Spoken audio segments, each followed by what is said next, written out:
Kita analisa dulu target market kita. Ya, karena ujung-ujung kan bisnis adalah jualan kan ya, Willy ya, target market kita.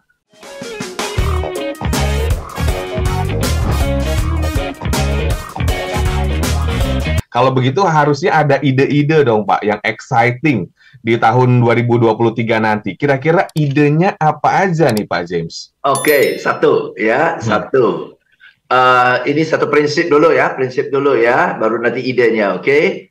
Dalam kondisi apapun ya, smart listeners, kalau dalam kondisi apapun, asalkan kita lebih rajin, kita lebih bermutu, dan kita lebih kreatif. Apapun kondisinya, pasti kita lebih menang.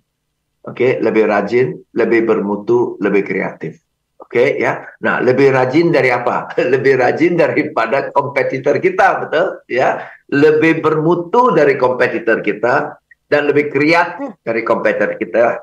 Pasti kita nggak akan susah-susah lah, ya, betul ya. Maybe yang not number one, ya, tapi nggak struggling amat lah. Oke ya. Jadi kalau kita put in effort ya, kalau kita sungguh-sungguh put in effort to be lebih rajin, lebih bermutu dan lebih kreatif. Kalau kita sungguh-sungguh ya, put in time, effort, bertenaga, putar otak untuk di sana, lebih bermutu, lebih rajin dan lebih kreatif.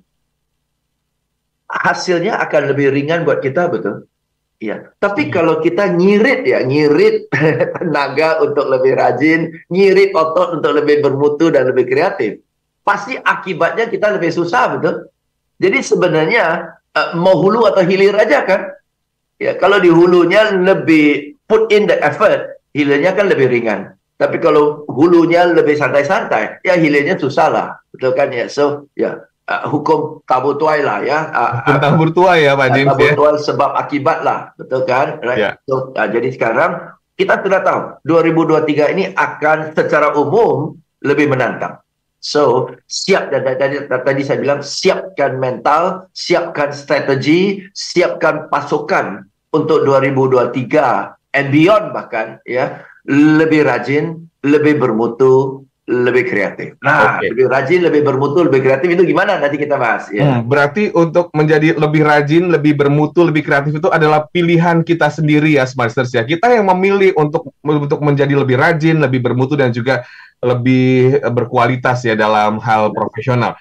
Oke Pak James, kalau begitu ini juga sebuah pilihan juga ya untuk para karyawan, untuk para profesional, atau juga para manajer, kemudian juga divisi marketing, untuk menjadi atau istilahnya tancap gas sebelum memasuki tahun 2023. Gimana pendapatnya Pak James? Oke, satu ya, kita analisa dulu target market kita.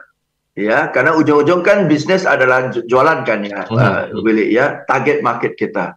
Nah, target market kita yang selama ini membeli produk atau jasa kita, bagaimana kondisi ekonomi 2023 global maupun lokal ya, atau di daerah malah akan berdampak kepada target market kita.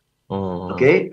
Dan sesungguhnya bukan setiap sektor, tadi saya bilang bukan setiap sektor, bukan setiap wilayah, daerah, bisnis, individu ya terpukul secara merata dalam kondisi ini. Ada orang bisnis terpukul berat, ada orang ya terpukul dikit tapi turun 20%, ya kan? Ada malah stabil aja sama seperti biasa, ada malah mengalami peningkatan. Peningkatan ya? Peningkatan. Kenapa? Karena produk utama orang nggak bisa beli, akibatnya orang beli produknya mereka. Sama seperti pandemik, ya. Karena orang nggak bisa keluar makan, nggak bisa ke restoran dan sebagainya waktu itu lockdown, maka makanan pesanan, makanan kiriman, frozen food itu booming banget, betul kan? Ya, betul. Nah, oleh karena pilihan pertama nggak bisa, dia jadi pilihan kedua kan ya. Dan pilihan kedua itu justru jadi ramai, ya kan? Jadi ada bisnis-bisnis yang justru dapat manfaat dari kondisi itu. Ya, jadi silakan lihat dulu target market Anda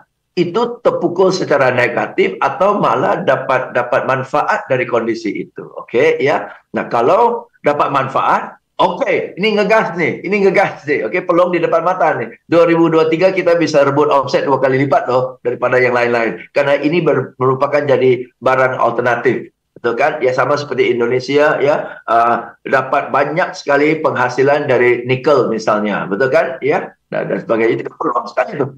Oke, ya jadi satu. Atau kedua, ternyata target market kita rada terpukul. Ya, mungkin prediksinya dia akan terpukul 30%. Ya, berarti ada dua skenario nih. Kalau dia terpukul 30%, berarti kita harus cari beberapa customer lagi supaya customer baru dan sebagainya supaya bisa menutupi kekurangan penurunan 30% itu kan. Jadi kalau kita udah tahu dia bakalan turun 30%, tapi kita nggak cari market alternatif, target alternatif, kan yang salah kita, bukan ekonomi. Betul kan? Right. Nah, jadi untuk cari new market, alternative market atau replacement market, nah itu perlu lebih rajin, perlu lebih kreatif, kembali ke prinsip yang tadi kan? Ya, tapi kita harus planning dulu, antisipasi dulu, ya.